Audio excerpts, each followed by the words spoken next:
Hello, this is John D. Callahan, and this is a video on how I improved my cell phone signal with an Amazboost signal booster. I have a very poor signal in Henderson, Nevada without boosting. It was usually less than 1 megabit per second when using LTE. Often it was just tenths of a megabit per second, and that is of course unusable. Fortunately, I could switch over to HSPS Plus and get a few megabits per second, which made it somewhat usable, but obviously not very good.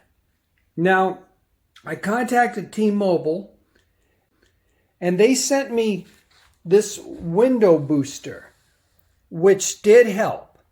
However, it still was not a great signal. So I did some research and I ordered this product, Amazboost, from Amazon.com. I got it on sale for $210. And I will be going over the details a little later on finding the cell tower and the improvement on my signal. For now, I will show you the setup and my antenna mast. This is my Amazboost transmitter, which is set up within my home and connected to the antenna outside. Now, one of the few issues I have with this product, and by the way, it is a fabulous product and also customer service is excellent. They even sent me an extra unit when I was in the process of debugging it and trying to get it to work optimally, and I will be discussing that again later.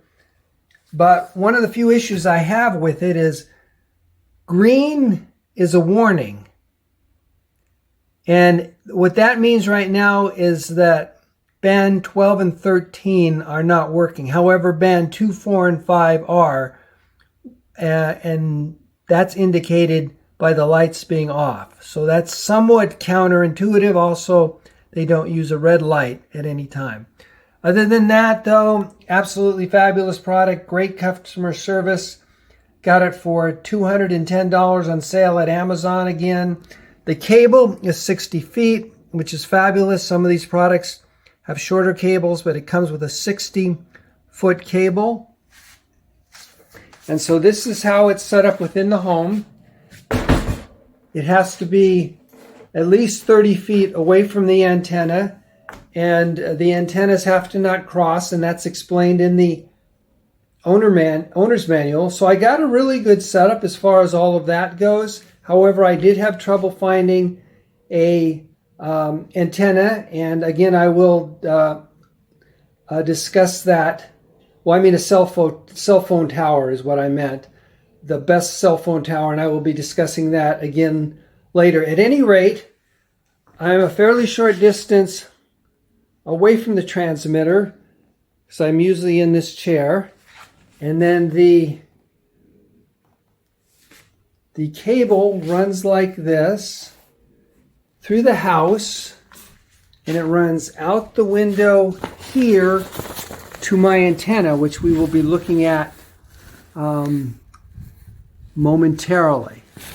So there's my antenna. We'll go and look at it and mask, and we'll go out and look at that now. So I'm outside the home now, and you can see that here is my cable going into the home, and it runs like this over to my antenna mast and antenna. So I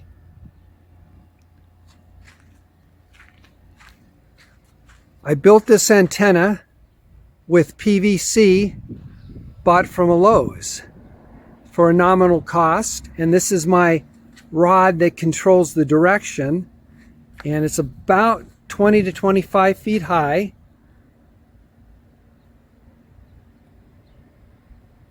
You can see it there, and I have it attached to this post, which was nice to have and very convenient. And it's attached with these hose clamps, which are dryer hose clamps, dryer vent hose clamps. So you just loosen them with the thumb screw. I cut them and then spread them out. And this was very difficult to drill with my cheap drills, but I got through the metal here. And so I have two of these. I loosen them, and there's one up there. Once I loosen it, I can move this back and forth and adjust the pointing. You see the mast. Go up to see the mast is up there.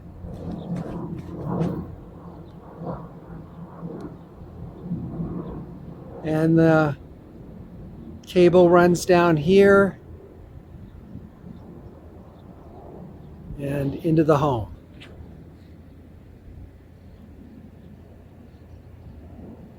So now I will discuss the details of the signal boost and finding the correct antenna. This is a map produced by Network Cell Infolight, which uses Google Maps. This is my location, and north is in this direction. One notices that there are a group of 3 towers, transmitters here, and there's a couple tower transmitters here. The yellow indicates a weaker signal, and the signal varies from the minus 60 dBs to the low minus 50 dBs. If we look at a similar map for the 3G, again, this is my location. This is north. And if we put in the 4G towers, there were a couple yellows down here, a yellow here, and a couple yellows up here.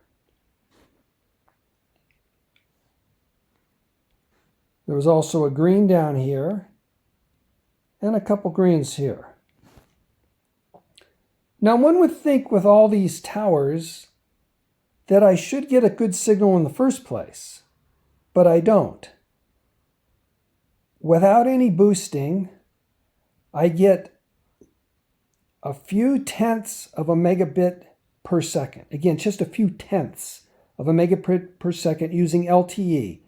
Fortunately, using HSPA+, I was able to get a few megabits per second, which is still not very good. And with the window booster that T-Mobile sent me, I can improve upon that a little, but not very much. So I don't know why the signal's so poor in the first place.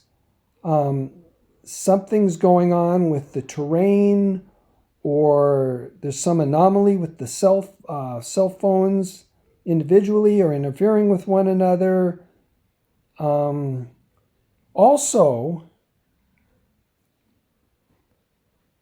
there are power lines right here, and only about 15 feet away from me along this red line that I've drawn.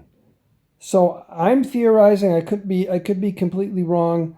I don't know exactly what's going on, but something is causing a bad signal in the first place. So once I put the Amazboost signal antenna up, one would think with all these cell towers and transmitters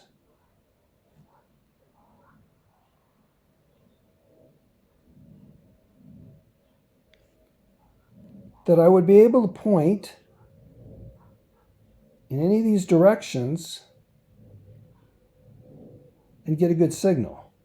By the way I initially had my system set up, I could rotate this way 180 degrees. However, just the opposite was the case. I got no signal, and the and Amazboost antenna did not work.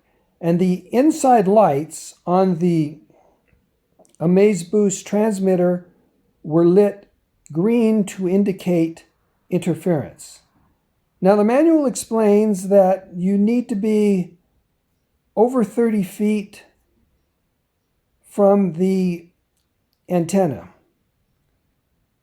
The Amazboost antenna needs to be at least 30 feet from the Amazboost inside transmitter, and they need to be oriented in such a way that the beams do not cross.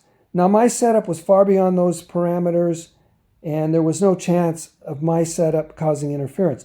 But the interference lights were coming on, and the receiver, the transmitter was not working for the Amazboost inside my home. And by the way, once I got things working, I had good signal throughout my whole house from the Amazboost transmitter, which was very encouraging, and that is explained in the manual.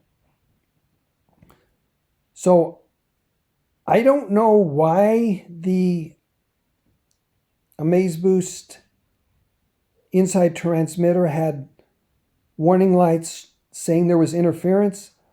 I can only guess, and I'm speculating that the highest candidate are the power lines right here are causing interference. And they're only 15 feet away from the Amazboost antenna, and they're at about the same height of about 20-25 feet.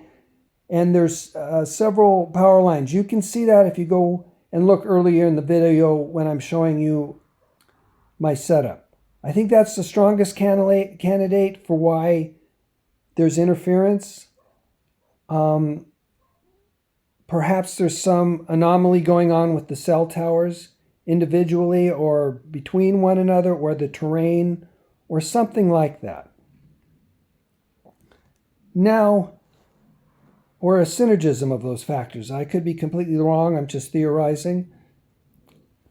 However, I did get the system to work somewhat. I got about one band pointing in this direction, south. And for T-Mobile, I need bands 2, 4, and 12. Amazboost will work for bands 2, 4, 5, 12, and 13. And I need, again, bands 2, 4, and 12, and in particular, bands 2 and 4. So I got, pointing directly south, I got one band, and it didn't really work that well. However, now this is the good part. However, when I changed my system so that I could rotate 180 degrees in this direction, and I pointed towards this cell tower, I got a very good result. Now, one notices that it's a strong tower with a strong signal of minus 51 dB. It's off by itself, and it's away from the power lines, which I've drawn with the red vertical line.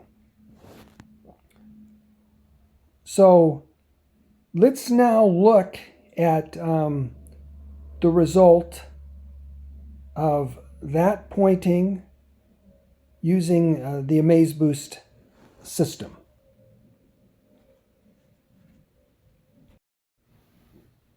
I just took this signal strength reading using network cell info light, and one notices that we have a good signal strength of minus 91 dB and also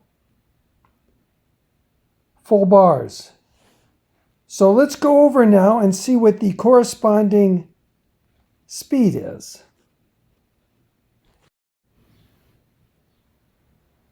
This is test my speed, and starting the test.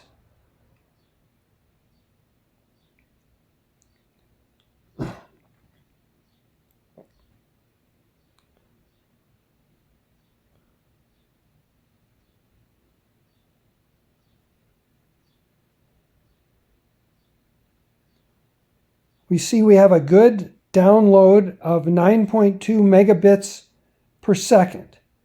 And it's the early evening on a Wednesday, which is still peak hours. Often during non-peak hours, I will get double that rate of 9.2 megabits per second. Now let's turn off Amazboost and see what numbers we get.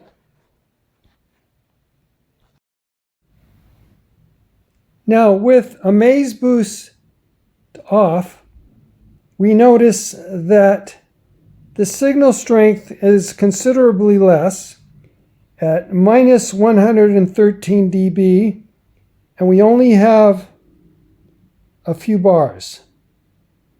Now let's go ahead and check the corresponding speed.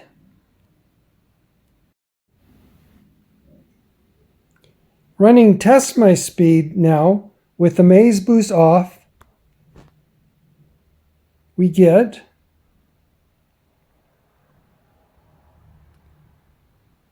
very poor numbers, under 1 megabit per second.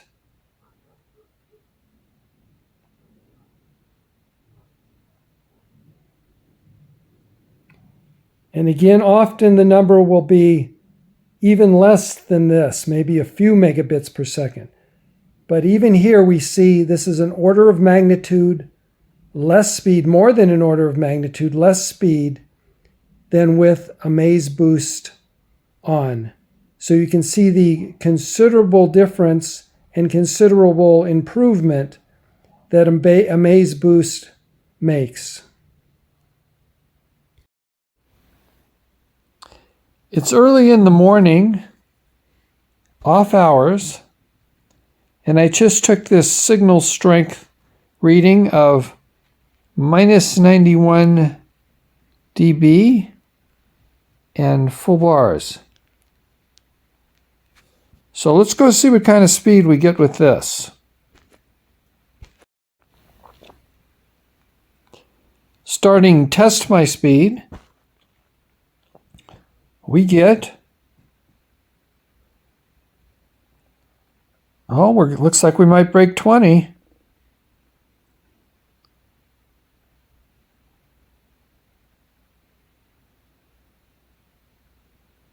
And indeed, we broke 20 at 21.1 megabits per second download, which is obviously very good. And then the upload is excellent at 34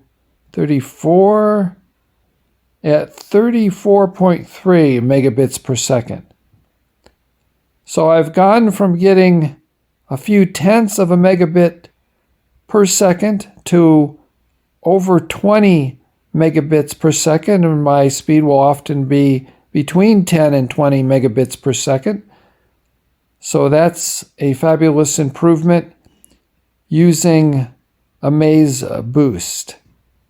By the way, with HSPA Plus, I would get 678 approximately megabits per second, but this is LTE, over 20 megabits per second. So again, Amazboost is a great product. I got it on Amazon.com on sale for $210. Customer service was excellent, and I have a very good result. It's just very important to get a good setup and point the antenna in the right direction.